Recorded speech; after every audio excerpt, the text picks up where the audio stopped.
Nous sommes à Moscou où la diaspora africaine s'est réunie pour une causerie débat autour d'un thème crucial, la migration en Fédération de Russie. Diplomates, responsables associatifs, leaders et même étudiants échangent sur les défis, les contributions des diasporas en Russie et sur le continent. Une rencontre motivée par le désir de trouver des solutions pour les Africains ou à l'intégration des Africains vivant en Russie.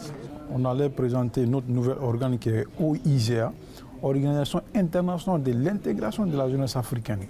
Donc on a créé l'organe là pour que toute la jeunesse africaine propose de faire des propositions communes ensemble. L'Afrique, nous devons nous réveiller, d'où vient la nécessité l'année prochaine de l'Organisation internationale de l'intégration africaine qui va s'organiser sa première édition à Conakry, dont 25 pays vont prendre part et plus de 50 ministres et la société civile, et il y aura une charte qu'on va signer à travers laquelle la jeunesse africaine va collaborer ou travailler dessus.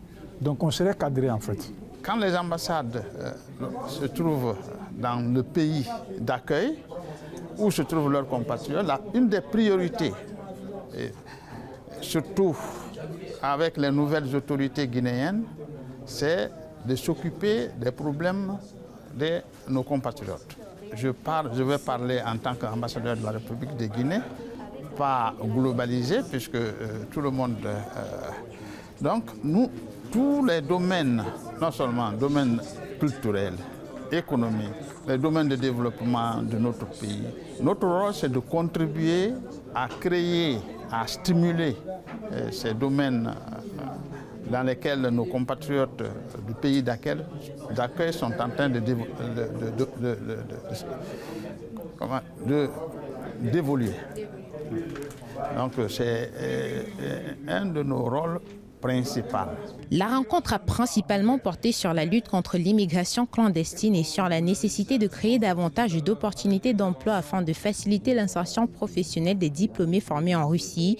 Les panélistes ont également mis en avant diverses initiatives mises en place pour accompagner les étudiants africains dans leur intégration, notamment à travers l'entrepreneuriat dans leurs pays respectifs. Les solutions vraiment qui ont attiré mon attention, c'est d'abord créer les modules bilatéraux ou bien complexes qui permettra aux Africains qui finissent leurs études ici avant de terminer les études, afin qu'ils soient informés des opportunités de travail dans leur pays. Ça, c'est un.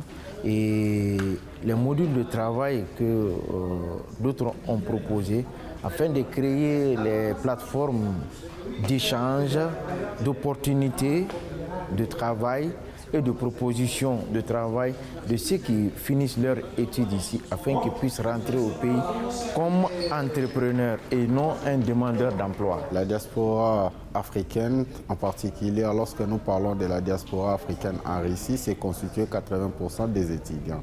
Et ces étudiants sont confrontés à beaucoup de problèmes que nous devons réfléchir tous ensemble.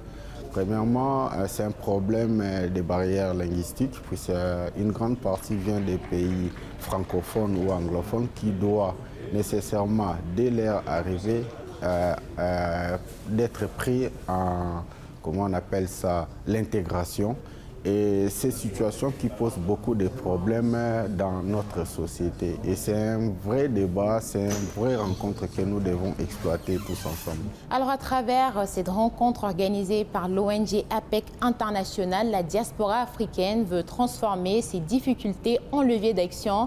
Les intervenants appellent à une meilleure intégration, à plus de solidarité et à une contribution active de la diaspora africaine au développement, aussi bien en Russie que sur le continent. Un message d'espoir et d'engagement lancé.